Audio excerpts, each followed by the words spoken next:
네, 오늘의 금쪽 같은 내 종목 출발해 볼 텐데요. 첫 번째 문자로 들어온 상담부터 확인해 보겠습니다. 오늘의 첫 종목은 이수페타시스고요. 매수하신 가격 65,000원입니다. 증권가에서는 좋게 보던데 어떤가요? 질문을 주셨어요. 네, 자 요즘 뭐 이스페타시스는 실제로 증권사에서 매수 리포트도 많이 네. 나오고요. 성장성을 상당히 좀 높게 좀 평가를 하는 것 같아요. 자, 이동근 대표님께 먼저 여쭙습니다. 이스페타시스 한 얼마 정도 보면 좋을까요? 얼마 정도라고 말씀드리니까 네. 말문이 딱 막혀 버립니다. 네. 사실 이제 이수페타시스 같은 경우에는 AI 시장에서 주도주가 될 수 있는 종목이죠. 고다층, 그러니까 다층 PCB가 되겠습니다.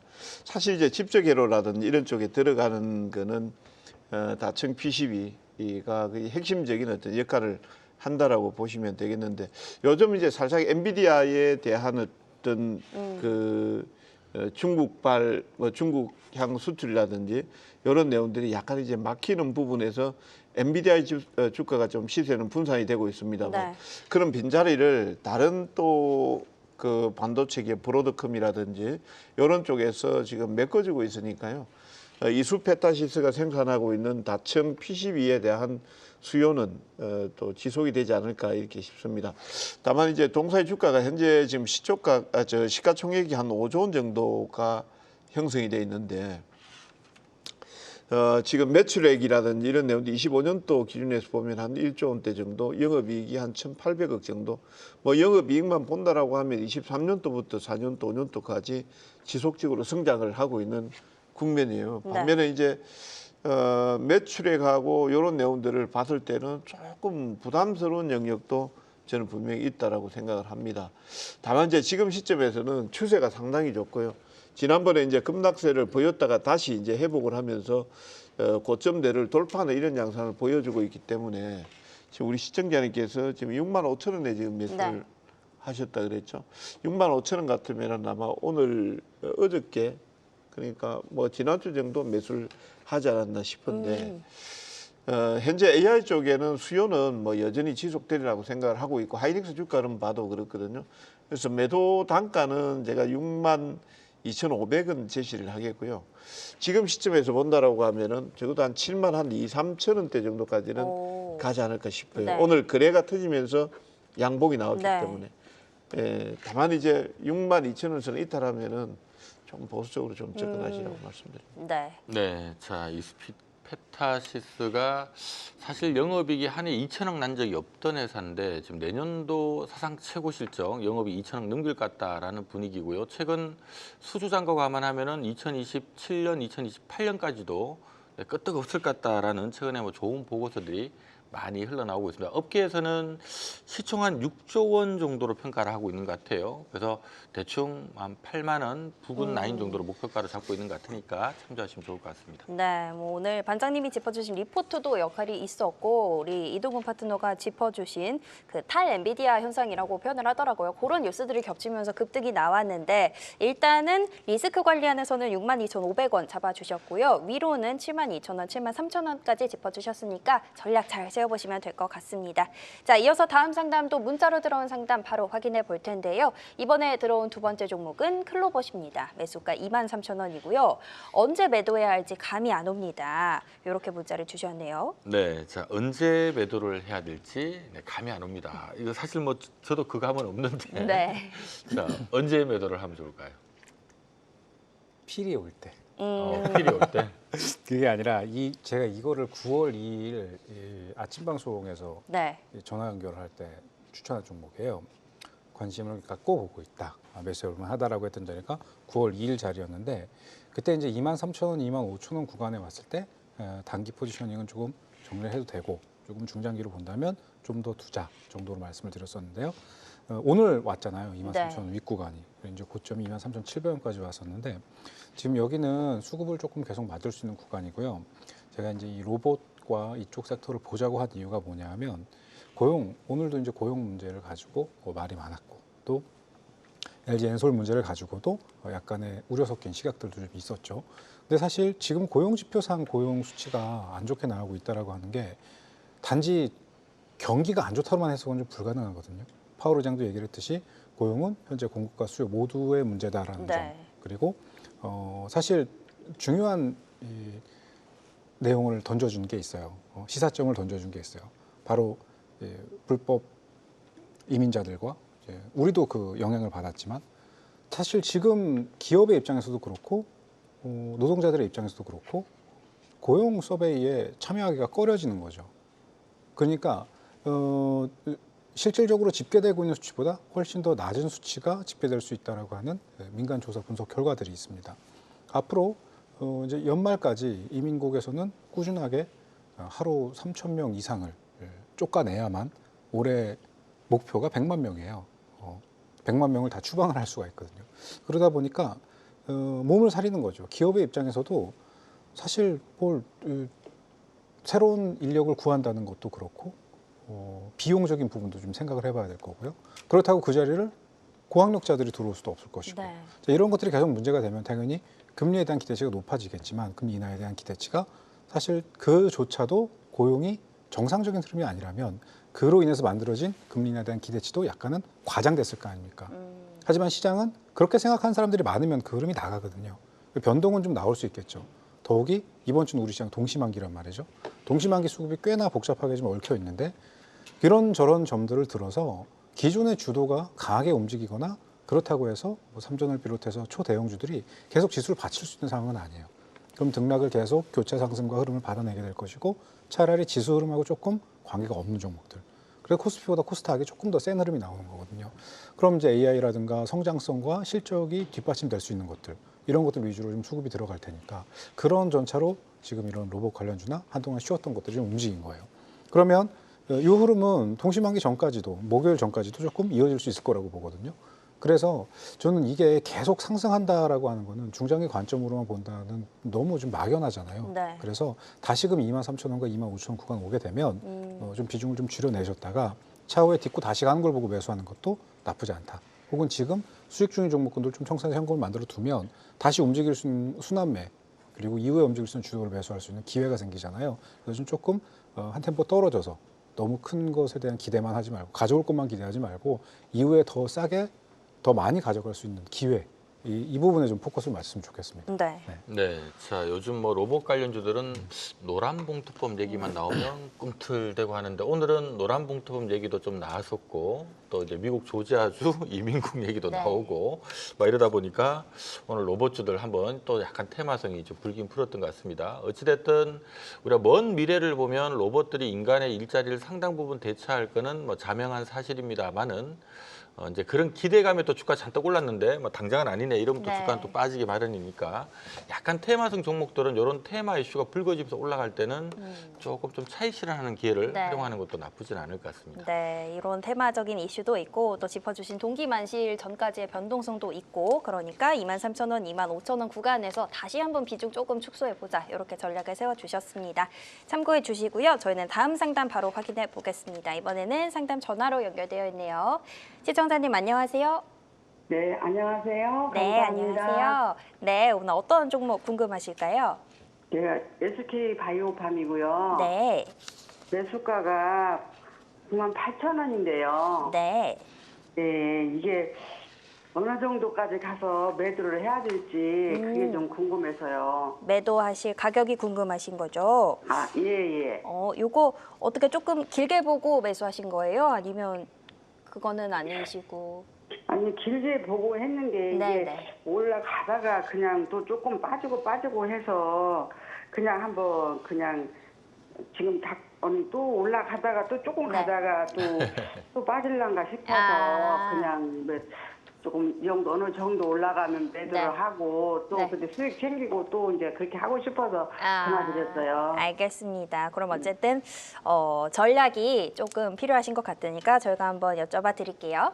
네, 감사합니다. 네, 자 일단 바닥에서 잘 사신 것 같고요. 근데 우리가 이제 하고 난 다음에 어차피 올라갈 것 같으면 매일 조금씩 계속 올라가면 좋은데 꼭 올라가다가 그쵸. 또 내려버리고 올라가다 내려버리고 이러면 열받아서 한 팔았다 다시 살 거 이런 생각이 들거든요. 네. 근데 공교롭게도 그래서 다음에 올라올 때 딱 팔면 그때부터 안 내려오고 또 네. 값버린 경우가 있어서 자, 이 SK바이오팜은 어떻게 해야 되는지 자 답변을 주셔야 될 것 같습니다. 지금은 일단 홀딩 네. 하는데 네. 자, 우리 시청자님께서 지금 매도를 잘 못하겠다라는 내용이죠. 제가 차트 두 개를 가지고 한번 설명을 한번 드리도록 하겠습니다. 먼저 동종목이 지난번에 이제 2분기 실적을 발표하면서 의약품 관세라든지 이런 내용에도 불구하고 실적 호전에 대한 내용들로 해서 137% 그러니까 658억 정도 2분기 영업이익이 나왔고 137% 정도 증가됐다. 이 내용 때문에 반등이 나왔던 시점이 지금 어디에서 나왔냐? 이 차트를 한번 가지고 보면은요, 여기가 되겠습니다. 여기 라인에서 나왔고 지금 보시면은 이제 우리 시청자님께서 어느 정도 아시고 계시는 것 같아요. 이 질문을 하신 이유가 여기 보시면은 오른쪽에 보시면은 차트를 보면 양봉이 나오다가 지금 음봉이 나왔죠. 네. 상승 음봉이 나왔죠. 그러면 여기 차트를 두 개가 이 추세가 지금 올라가는 추세인지 아닌지를 말씀드리면 여기 하이키나시 차트가 있습니다. 여기를 보면은 양봉이 4개가 나와 있죠. 이게 시초가가 형성되는 게 일반 캔들 차트하고는 좀 달라요. 네. 이거 자체는 지금 이제 상승 흐름이 그대로 유지가 되고 있다라는 겁니다. 상승 흐름이 나오고 있는데 그러니까 이제 상승세가 나오고 있으니까 그대로 홀딩은 맞죠. 근데 여기 이제 일간 차트에서 보시면은 약간 이제 몸통이 가늘어지고 있죠. 가늘어지고 있고 지금 음봉이 나오고 있죠. 그럼 뭐냐면은 시장 참여자들이 우리 시청자님께서 여기에 방송에 나와서 그 진단을 요청할 만큼 다른 분들도 그렇게 보고 있다라는 거죠. 네. 지난번에 658억 정도 영업이익이 나왔는 자리에서 급락이 나왔잖아요. 그 자리에 들어가서 야 어떨까 이 팔아야 되나? 이런 고민을 하고 있다라는 거죠. 그러면 이게 이제 주식은 집단 심리 게임입니다. 네. 전반적으로 전체적으로 이제 투자자들이 어떤 성향을 가지고 있고 시장을 어떻게 보는가에 따라서 저는 달라진다고 보고 있는데요. 여기에서 보시면은 여기 라인이죠. 약간 이제 저항권에 들어와 있어요. 그러면은 시청자님께서 내일이라도 이제 반등이 나오기 시작하면 한꺼번에 정확하게 고점을 아시는 분들은 아마 여기 저는 모르겠어요. 네. 고점이 어딘지는 네. 정확하게. 그래서 내일부터 상승이 나오면 조금씩 비중을 좀 줄여 나가는 게 좋겠다라는 내용이고 다만 이제 이 종목은 집중적으로 좀 보세요. SK바이오팜 같은 경우는 이제 의약품 관세에 대한 내용들이 어느 정도 완료가 되고 그러면 2분기도 좋았지만 3분기 이후부터 실적에 대한 내용들이 좀 나쁘진 않거든요. 그래서 오히려 조정이 나오면은 10만 원 언더권에서 아까 우리 시청자님 98,000원이요. 잘 사셨어요. 네. 그 정도 가격 나오면은 다시 매수를 하는 전략 제시를 하겠습니다. 네. 네, 사실 뭐 어려운 내용입니다. 이제 탁 한번 탁 팔았다가 내려오면 또 탁 사고 또 올라오면 탁 팔았다가 이러면 좋긴 좋은데 네. 탁 팔았는데 안 내려오고 가버리면 이제 그때부터 열받기 네. 시작하는 거거든요. 그래서 어쨌든 SK바이오팜은 지금 뭐 분위기는 뭐 계속 좀 가는 분위기 같으니까 뭐 수익 나신 김에 조금 더 뭔가 이거 좀 불안한데 싶으면 그날 다시 한번 전화 주시는 걸로 하고 네. 좀 들고 가셔도 괜찮지 않을까라는 생각도 들고요. 다만 우리 앞서 이제 지적을 해주신 것처럼 이 증권사에서 목표가를 보통 한 13만 원, 14만 원 정도 제시를 하는 것 같거든요. 네. 이러면 여기서 추가적으로 올라가서 한 12만 원 가까워지면은 약간 먹을 게 좀 작아지니까 뭐 거기서부터는 조금씩 줄이는 것도 하나의 방법이 아닐까라는 생각도 드네요. 네, 짚어주신 것처럼 상승 흐름은 맞고 그래서 홀딩이지만 또 저항권에 조금씩 진입하고 있다 이렇게 말씀을 주셨으니까 내일부터 비중 조금씩 줄여 가시고 10만 원이 아래로 내려왔을 때는 다시 조금 매수해보자 이렇게 전략을 정리해드리도록 하겠습니다. 자, 이어서 다음 상담도 전화로 만나볼게요. 시청자님 안녕하세요. 예, 안녕하세요. 네, 안녕하세요. 오늘 어떤 예, 종목 궁금하세요? 어떤 종목 궁금하세요? 롯데 관광개발요. 롯데 관광개발이요. 예. 요거 매수하신 가격이 어떻게 되실까요? 16,200원에 15%요. 16,200원에 15%요. 예. 매수하신 지는 오래되셨어요? 아니래요. 9월 5일 날 했어요. 9월 5일에 하셨어요. 예. 지난주 금요일에 하셨구나. 요거 그러면 어떤 게 예. 제일 조금 궁금하세요? 이게 2만 원, 실적이 괜찮다 그래가지고 한 2만 원 가까이 싶어가지고 샀거든요. 네. 그러면 저희가 전망이랑 뭐 목표가 한번 살펴봐 드릴게요. 예. 네. 네, 자 롯데관광개발. 자 지난주에 일단 사신 것 같고요. 지금 샀는 가격보다 약간 위에 있습니다. 뭐 한 2만 원 정도는 가지 않을까 하고 지금 사신 것 같은데, 자, 2만 원 갑니까? 어떻습니까? 조금 시간이 걸릴 것 같아요. 어, 왜냐하면 이 롯데관광개발이 왜 갔냐 하면은 카지노에 대한 기대치 네. 때문에 움직인 부분이 되게 크거든요. 제주도 카지노. 근데 이 제주도 분위기가 예전 같지는 않아요. 근데 왜 이 제주도 카지노에서 이런 종목군들이 움직일 수밖에 없냐 하면 태국도 그렇고요. 지금 동남아 쪽에 이 카지노 손님들이 갈 곳이 없습니다. 대부분 이제 제주도로 올 수밖에 없고, 또 예전에도 제가 한번 이제 마카오 카지노에 대해 설명을 드린 적이 있는데, 이 이제 뭐 중국 관련 이야기예요. 그러니까 이제 파벌 싸움이 일어나기 전까지는 이 카지노라고 하는 곳은 참 내가 상대방한테 돈을 주기 모양새가 참 괜찮은 곳이거든요. 네. 예, 이제 우리가 고위급 관료시라고 하고 제가 이제 사업가라고 하면은 네. 제가 이렇게 돈을 주면은 모양새가 되게 웃겨요. 근데 제가 카지노에 서로 다른 손님으로 가서 VIP 룸에서 돈을 잃어주면 자연스럽게 이 돈이 넘어가는 겁니다. 이런 식으로 세탁의 경로로도 활용이 되고요. 또 이제 특정 파벌들, 이제 상하이반 계보에서 자기네들이 만들어 놨었던 고정 풀들이 있습니다. 이제 파벌 싸움이 끝나고 나서 시진핑 시자진 파벌에서 대부분 캐시카우드를 가져왔고 다시 가동이 되는 시점, 그 이후부터는 제주도 카지노에 대해서 제가 중요하게 봐야 된다고 말씀을 드렸었는데, 이게 그런 부분들에 대한 기대치를 굉장히 많이 선반영을 한 상태예요. 그래서 이제 우리 이 추석 연휴 이후, 이제 저들 상십절 이후에 연휴 기간 지나고 나면은 대략적으로 조금 쉬어가는 흐름이 나올 거라고 봅니다. 하지만 지금 현재까지는 이미 이 7월 달에 고점이 한번 나왔고요. 또 8월 들어서 한 번 더 수급을 조율하는 흐름이 나왔고, 한 번쯤은 더 반발이 들어갈 수 있어요. 근데 그 반발이 만약에 17,000원을 넘지 못한다라고 한다면 이제는 하단 리턴 값이나 아래 들어와서 지지를 좀 확인하려고 할 겁니다. 그래서 차트를 보면서 제가 좀 설명을 드리면요. 늘 그런 건 아닙니다만 보통 일목에서 이렇게 양온으로 한번 파고들잖아요. 그럼 중심선 구간에서 한번 반발을 해요. 네. 이런 구간에서 한번 반발을 줍니다. 그 양원 상단을 한번 건드리려고 하는데 그게 이미 요 일전에 흐름이 한번 나왔거든요. 주고 나서 양원 바깥으로 튀어나갔죠. 보통 한 3거래일 안에 이렇게 튀어나가려고 하는 힘이 작용을 합니다. 수급의 지지를 받기 때문에. 근데 다시 들어오게 된다는 건 이 두꺼운 수급층으로 물량이 나오고 있다는 거예요.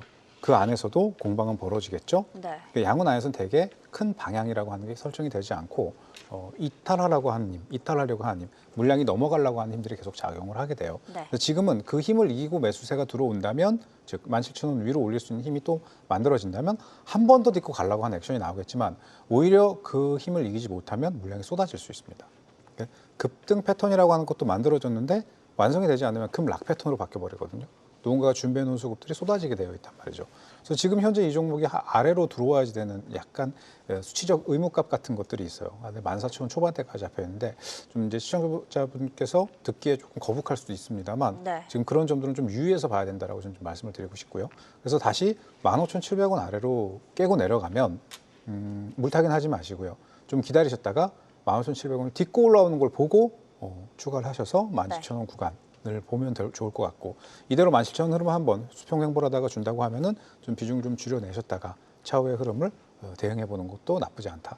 근데 이 정도 8,000원대부터 시작해서 단기적으로 흐름을 이렇게 주고 나면요, 한 번 더 주게 되어 있어요. 그러니까 이대로 시세가 끝나진 않아요. 다만 돌아서 올라갈 때까지 시간이 조금 더 필요하다라는 걸 염두에 두고 보시면은 좋을 것 같습니다. 네. 네, 자 연초에 아무래도 뭐 8,000원대 있던 주가가 지금 16,000원까지 거의 더블 정도 올라와 있는 상태다 보니까 최근 옆으로 조금 누워 있는 모습입니다. 어쨌든 뭐 10월달에 국경절도 있고 하니까 뭔가 한 번 더 꿈틀거리긴 할 것 같은데 네. 그런 거 이용해서 한번 좀 짧게 차익 실현 기회를 노려보는 것도 나쁘진 않을 것 같네요. 네, 일단 2만 원까지는 조금 시간이 걸릴 수 있을 것 같다라고 짚어주셨고요. 17,000원 선 넘는지 안 넘는지 체크해 보시고 전략 세워보시면 될 것 같습니다. 자, 이어서 다음 상담은 유튜브로 들어온 종목 확인해 볼게요. 주한에서님의 종목이고요. 효성 TNC 들어왔습니다. 매수하신 가격 22만 9,000원입니다. 20% 비중 들고 계신데 짧게 들어가는데 물렸다고 또 이렇게 댓글을 네. 남겨주셨거든요. 자, 짧게 들어갔는데 물려버렸습니다. 이럴 때는 어떻게 대응을 할까요? 원래 그럴 때 물리는 아, 네. 나는 짧게 들어갔는데 본의 아니게 중장기 투자 네. 들어가고 예, 그런 겁니다. 지금 효성 TNC 같은 경우는 효성에서 인적 분할된 화학 섬유, 그다음에 타이어 보강제 이런 쪽으로 생산하는 회사인데요.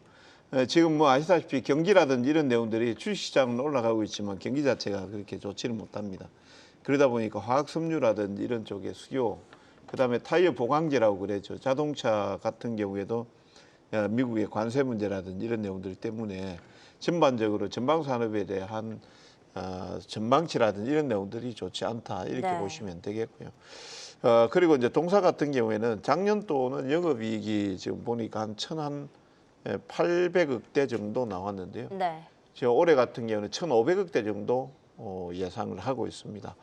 실적 부진에 대한 내용들도 좀 주가에 많이 반영된 것 같아요. 네. 잠시 차트를 한번 보도록 하겠습니다. 자, 그림을 한번 보시면은요. 네. 그냥 빠지는 종목이에요. 이렇게 앞으로 이제 좀 짧게 들어가신다 하더라도요. 이런 종목을 들어가실 때는 정확하게 신호가 나오면은 조금 더 좋을 것 같아요. 그냥 저점이다라고 이렇게 예측을 하고 들어가는 거는 왜 그러냐면 여기 이제 장기동 평균선이 그 윗단에 위치를 하고 있죠. 네. 그러다 보니까 올라가도 이게 저항이 되거든요. 근데 이제 제가 말씀드리고 싶은 점은 동종목에 지금 PBR이 한 0.67배 정도 돼요. 앞에 말씀드린 영업이익이 한 1,500억대 정도 된다고 말씀드렸죠. 지금 시가총액이 약 한 9천억 정도 나가는데 뭐 그렇게 엄청 지금 동종목이 비싸다 이렇게 판단되지는 않습니다. 그리고 이제 경제에 대한 내용들도 이제 금리 인하에 대한 내용들이 9월 중순경에 나오고 난 이후에는 조금 이제 화학업종이라든지 이런 쪽도 조금 살아나지 않을까 그런 생각을 합니다. 그래서 지금은 저점권인데 좀 인내가 필요하다. 밑에 얼마 깨면은 손절미한다 이런 내용들은 지금 필요 없을 것 네. 같고요. 다만 반등이 나오게 되면 중장기동 평균선하고 지금 약간 이제 배열이 지금 좀 좋지 않습니다. 그래서 한 23만 원대까지 가는데 시간이 좀 많이 걸릴 것 같아요. 네. 23만 원 목표가 제시하겠습니다. 알겠습니다. 네, 자 앞서 뭐 차트도 잠깐 보셨습니다만은 거의 지금 뭐 저점 라인이거든요. 뭐 수치도 뭐 PBR, PR도 얘기해 주셨지만 뭐 지금 주가가 비싼 주가는 아닙니다. 얼추 요 주가 수준에서는 보통 그래도 뭐 반등이 좀 나오는 구간인데 다만 이렇게 이제 바닥에도 지금 못 올라가고 있다는 것은 뭔가 좀 수급이 좀 꼬여 있다라는 부분이거든요. 최근에 외인 기관은 약간 뭐 손절을 치고 있는 것 네. 같아요. 그래서 이 물량 다 빠져나갈 때까지는 계속 좀 지루할 가능성이 높으니까 그걸 좀 감안하셔서 대응을 하셔야 될 것 같습니다. 좋습니다. 효성 TNC 전략 들어봤고요. 이어서 유튜브로 들어온 종목 또 만나보도록 하겠습니다. 이번에 들어온 종목은 산일전기입니다. 이응님의 종목이고요. 매수하신 가격 10만 6천 원에 30% 보유하고 계신데 전문가님 의견이 궁금하다고 채팅을 올려주셨네요. 네, 자, 산일전기도 최근에 잘 가다가 지난달부터 네. 이제 좀 쉬고 있는 것 같습니다. 보통 이러면은 이걸 이제 위험 신호로 봐야 되는 건지 저가면서 기회로 봐야 되는 건지 헷갈릴 것 같아요. 이게 돈이 있을 때는요. 네. 시장에 돈이 많을 때는 상관이 없어요. 이렇게 눌림을 주면 또 매수를 하면 되고 또 올라가면 되고 이제 그런 반복을 합니다만 지금 약간 불안하죠. 또 신재생하고 태양, 풍력 이쪽 관련된 섹터 종목군들이 얼마 전 나왔던 몇 가지 이슈들 특히 트럼프 대통령의 지원과 관련된 부분, 국가 지원과 관련된 부분들 이런 악재라고 하기까지 좀 그렇고요. 이 꺼리들, 네. 빌미가 될 수 있는 꺼리들 이런 것들을 끌어안고 지금 시세를 주지 않는 구간입니다. 제가 다시 말씀드리지만 시세를 주지 않는 구간이에요. 시세를 주는 구간이 있고 일정량 올라오게 되면 그런 구간부터는 물량이 넘어가기 마련인데 아직까지는 주체들의 물량이 다 넘어가지는 않았어요. 그래서 한 번 더 흐름은 줄 수 있습니다만 중요한 거는 단기 추세는 한번 건드리고 내려왔다. 시세라는 걸 마무리하고 들어올 때는 추세를 깬다고 해도 추세를 한번 다시 건드리고 들어오거든요. 한번 다시 건드리고 들어왔습니다. 그 자리가 요 며칠 전에 나왔었던 지난주에 나왔었던 11만 6천 원, 11만 7천 원 구간이거든요. 지금 눌림 주고 나면은 다시금 반발은 들어옵니다만 네. 중요한 거는 시장에 돈이 있느냐, 그리고 돈이 이쪽으로 들어갈 수 있느냐, 일로 들어가는 것이 유리한 조건이냐 아니냐 라고 하는 거에 대해서 좀 생각해 볼 필요가 있겠죠. 저는 좀 이렇게 제시를 해드리고 싶어요. 너무 긍정적이고 부정적인 것들만 생각하기보다는 지금 현재 97,000원 구간이 잘 유지가 된다면 97,000원 밑으로 내려가지 않는다면 전 126,000원 위로 그리고 지금 현재 구간에서 14만 원까지 터치할 수 있는 여유 충분히 있습니다. 네. 다만 앞서 말씀드린 대로 돈이 제대로 돌기에는 약간은 껄끄러운 그런 구조라고 보여져요. 그러니까 수월하지가 않은 거죠. 네. 뭐 우리가 카드 한도가 넉넉하고 돈이 많이 있으면 백화점 가서 이것도 사고 저것도 사고 내 것도 사고 제 것도 사고 다 나눠줄 수 있습니다만 카드 한도가 없거나 다음 달에 들어올 수 있는 돈이 많지 않다라고 하면 거기에 맞춰서 소비를 하겠죠. 시장도 전체 시장에서 돈이 움직일 수 있는 전제가 출중하다면 이것도 가고 저것도 하고 다 갑니다만 그게 아니면 점점 선별적으로 움직일 수밖에 없거든요. 그렇게 해서 한번 테마가 뜨게 되면은 또 수급이 형성되면 뻥하고 떴다가 또 그 다음날 갈 수 있는 것들이 움직이고 그래서 순환이 되는 그런 구조이기 때문에 지금은 저는 계속 그래 보여요. 시장이 갇힌계에서의 움직임이고요. 약간 무언가를 계속 경계를 하고 있고 그 경계하고 있는 과정 속에서 조금만 기대할 만한 게 있으면 빌미 삼아서 잡아 끌어올렸다가 그 다음날 뭐 꺾어친다거나 이렇게 반복이 되고 있잖아요. 그래서 저는 중소 종목군들과 어떤 정책 기대감에 의해서 움직이는 이런 것들보다도 실적과 이후의 실적이 보장될 수 있는 거기에 정책 기대감이 같이 더해진다면 더 좋을 수 있을 거라고 봅니다. 그래서 지금은 좀 쉬어가는 구간, 그리고 시세가 조금 더 내려왔다가 움직일 수 있는 구간이라고 보시고 기업 자체가 나쁜 건 아니니까요. 네. 다만 조금 선반영된 부분들은 조율을 해줘야 된다. 그래서 11만 6천 원 구간 위로 올라간 걸 다시 한번 체크를 해보자 네. 정도로 설명을 드리도록 하겠습니다. 네. 네, 자 산일전기는 지난해 사상 최대 영업이익을 냈었죠. 1,000억 원을 넘겼었고요. 올해도 지금 예상 그 추정이익이 영업이익 기준 한 1,200억, 순이익 기준으로도 한 8,900억 나올 것 같다라는 분위기거든요. 근데 이제 다만 지금 시총이 3조 원이다 보니까 PER 기준으로 20배를 살짝 넘어 있는 상태입니다. 네. 하다 보니까 약간 최근에 쉬는 부분은 역시 급등에 따른 좀 숨고르기가 아닌가라는 생각이 들어서요. 조금 기간 조정이 조금 더 들어갈 수 있다는 것도 좀 감안하고 방향을 잡으셔야 될 것 같습니다. 네, 말씀해주신 기간 조정. 지금은 시세를 주는 구간은 아니다. 그래서 97,000원 깨지지 않으면 뭐 그 위로도 갈 수 있겠지만 일단 11만 6천 원 선을 터치하는지 돌파하는지 그거 한번 체크해 보시고 전략 세워주시면 될 것 같습니다. 자, 다음 상담은 전화로 바로 연결해 보겠습니다. 시청자님 안녕하세요. 예, 안녕하십니까. 네, 안녕하세요. 예, 네, 오늘 어떤 종목 궁금하세요? 예, 삼성전자 7만 1,000원에 20%요. 삼성전자 7만 1,000원에 20%요. 예, 7만 1,000원이면 매수하신 지는 조금 되셨어요? 예, 한 몇 개월 됐어요. 몇 개월 되셨고요. 예, 어떤 게 제일 고민이세요?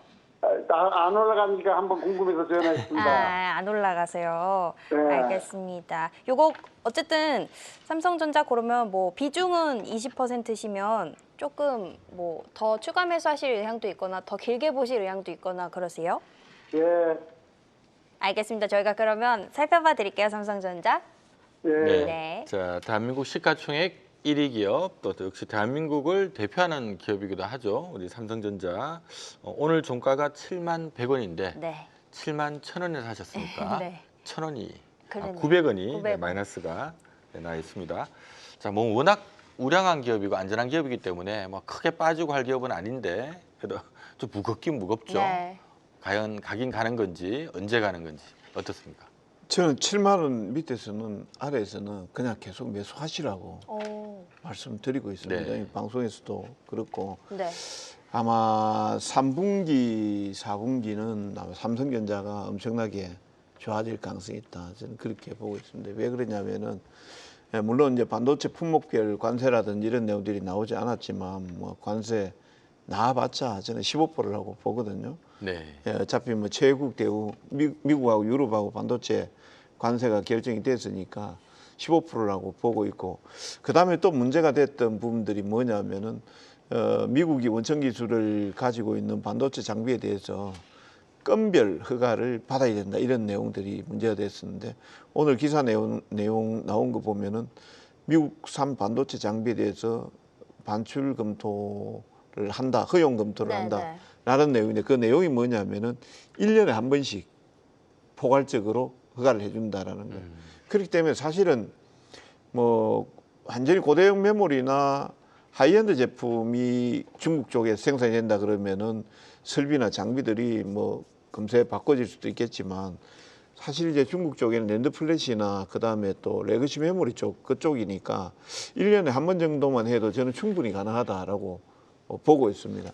그 다음에 하나 삼성전자에 대해서 긍정적으로 제가 보고 있는 건 어떤 내용들이냐면은 요거 잘 보셔야 돼요. 지금 엔비디아하고 하이닉스하고의 독점 관계가 계속해서 유지될 것인가라는 내용인데 저는 독점 관계가 유지되지 않는데 왜 그렇게 보냐면은 TC본딩에 대해서 하이닉스가 지금 그 한미반도체라든지 일부 이제 관련한 장비 업체로부터 해서 장비 수주에 대한 내용들을 조금 딜레이 시켜놨어요. 네. 왜 그러냐면은 그런 부분들이 일련의 과정들을 보면 엔비디아하고 독점 관계에서 무조건 수주를 해서 전체적으로 하이닉스가 다 먹어야 되는데 지금은 이제 삼성전자도 들어오고요. 마이크론테크도 들어오는데 지금은 이제 3세대 제품을 HBM3E를 가지고 하는 게 아니고 6세대로 넘어가면서 HBM4를 가지고 지금 승부를 보는 부분들이거든요. 블랙웰이나 루빈으로 넘어가면서부터는 이제 완전히 HBM4 6세대로 넘어간다고 보시면 됩니다. 지금 삼성전자의 수율이 지금 HBM4가 지금 60%가 넘어서고 있거든요. 요게 이제 P4 이제 팽태 공장이라든 이런 쪽에서 지금 공장 가동을 지금 서두르고 있고 가동률이 높아지고 있는 이런 내용들이 나오고 있고요. 그다음에 지난번에 이제 그 젠선항하고 이재용 회장하고의 격하게 포옹하는 장면을 아마 여러분들이 보셨을 겁니다. 예, 그런 내용들을 보면 아마 HBM4에서는 엔비디아 컬테스트를 통과할 가능성이 상당히 높다고 보고 있거든요. 네. 그리고 또 하나 실적에 있어서 삼성전자 같은 경우는 2분기에 영업이익이 좀 저조하게 나왔던 이유가 있습니다. 그게 이제 충당금 설정했던 부분인데 그게 전영영 대표 시절에 HBM3E가 엔비디아의 컬테스트 통과하고 납품될 걸로 봤었는데 납품을 못했어요. 그런 이제 그런 부분들이 재고로 쌓이면서 이 부분이 나중에 이제 소진이 되면은 3분기부터 해서 환입이 되게 됩니다. 그래서 증권사에서 예상하고 있는 게 8조 원대 후반 정도, 8조 8천억 정도 영업이익을 예상하고 있는데 제가 봤을 때는 9조 한 5, 6천억대 정도 넘게 나올 것 같아요. 4분기도 그렇게 나올 것 같고요. 그럼 집중적으로 저는 IT 쪽에서 봐야 된다 그러면은 좀 무겁습니다. 사실 이제 네. 삼성전자 가지고 지금 뭐 HJ중공업이나 세진중공업이나 조선업 정도 올라가는 것처럼 기대하시면 안 돼요. 네. 뭐 몇 퍼센트 정도라도 저는 올라간다고 보기 때문에 7만 원 이하권에서는 보유하시고 아까 우리 시청자님께서 만약 단타를 보셨다라고 하면은 지난번 고점 대가 7만 한 3천 원대니까 그 정도 보시겠지만 중장기 후반대까지 보면 저는 8만 원 넘어간다고 보고 있습니다. 알겠습니다. 네, 자 삼성전자가 연초만 하더라도 5만 원대 놀던 회사가 최근에 이제 7만 원까지 이제 빠르게 회복을 했습니다. 단 이제 7만 원 들어와서 좀 한 달 정도 옆으로 누워 있습니다만은 하반기를 굉장히 좀 나는 좋게 보고 있다라는 얘기를 주시면서요. 7만 원 밑에서는 일단 뭐 팔 필요도 없고 네. 오히려 뭐 좀 더 사는 것도 나쁘지 않을 것 같다라는 의견 함께 주셨습니다. 좋습니다. 삼성전자 궁금해하시는 분들 많을 것 같은데 전반적인 내용과 전략까지 함께 주셨습니다. 짧게 73,000원, 더 길게 본다면 8만 원 말씀해 주셨으니까요. 전략 세우는데 참고해 주시면 될 것 같습니다. 자, 오늘 삼성전자까지 종목 상담은 여기까지 진행해 보겠고요. 저희는 진짜 주식을 찾아서 진주 반상회로 넘어가 보겠습니다.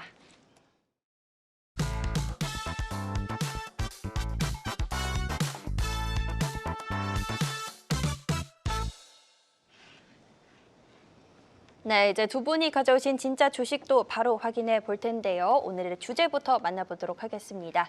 자, 오늘은요. 금리 인하 기대감 속에서 이 종목을 지켜보자. 정재훈 파트너는 유한양행 가져오셨고요. 이동근 파트너는 노랑풍선 가져오셨습니다. 네, 자 제약주 하나, 여행주 하나 네. 이렇게 노랑풍선 간만에 들어봅니다. 오늘 주제가 금리 인하 기대감 속 이 종목 지켜보자인데 자, 요 주제랑 노랑풍선 뭔 상관이 있을까요? 글쎄요. 뭐 사실 금리나 주작은 별로 상관은 없을 것 네. 같기는 한데 이제 노란풍선 평소에는 무거운 종목들이 이렇게 하다가 갑자기 노란 봉투도 아니고 노란 풍선을 그러네요. 네. 예, 노란 풍선을 냈는데 앞으로 좀 이슈들이 좀 많을 것 같아요. 왜 그러냐면 이제 추석이 껴 있잖아요. 그쵸. 연휴가 끼어 있고 전부 다 어디 연휴가 기니까 어디로 가시려고 하지 않겠습니까? 가까운 일본도 가실 거고 그러면 바깥으로 나가는 단체 여행객들은 아마 노란 풍선이라든지 일부 많이 좀 통하지 않을까 싶고요. 그 다음에 이제 9월 9일부터 해서 6월 달 초반까지 한 달간 한시적으로 중국 단체 관광객들이 무비자 입국을 하게 되거든요. 그러니까 여행주에 대한 관심들이 많이 높아질 것 같아요. 예, 상당히 이제 노는 주간들이 많이 껴있기 때문에 네. 그래서 이제 여행주 하나 정도는 좀 관심 가지고 볼 필요 있다. 그래서 노란풍선합니다. 네. 자, 지금 아무래도 뭐 이번에 추석이나 또 앞서 이제 뭐 얘기하셨던 국경절 이슈라든가 이런 것들이 약간 여행지 쪽에 조금 네. 관심 또 땡기게 하는 그런 시기가 아닌가라는 네. 생각이 듭니다. 오늘 간만에 네, 여행주 하나 노란풍선 들어봤고요. 자, 유한양행은 뭐 역시 뭐 제약이니까 금리나 수혜주 이렇게 준비를 하셨을까요? 네, 금리나 기대감 속에서 사실 금리 인하라고 하는 게 세간의 생각만큼 저는 격하고 빠르게 들어가는 것도 문제가 있다고 봅니다. 금리를 어떤 맥락에서 인하하냐가 중요한데 분명 일정 선상에서는 방어 성향이라고 좀 볼 수도 있을 것 같고요. 또 유한양행은 실적도 뒷받침이 되고 신약에 대한 확고한 실적뿐만 아니라 신약 개발에 대한 기대치도 성장성도 다 잡고 있는 종목이거든요. 이런 제약바이오가 그렇게 많지는 않아요, 시장에서. 근데 예전에는 제약바이오라고 하면 거의 종교같이 거의 뭐 예수님이었잖아요. 안전뱅이도 이렇게 세우고 약한 알로 누운 사람도 다 이렇게 세우고. 네.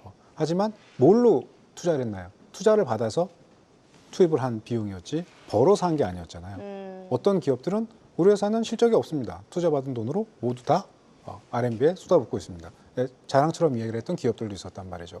하지만 지금은 뜬구름 잡는 기대치만 갖고 움직일 수 있는 그런 유동성이 움직이는 시대는 아니거든요.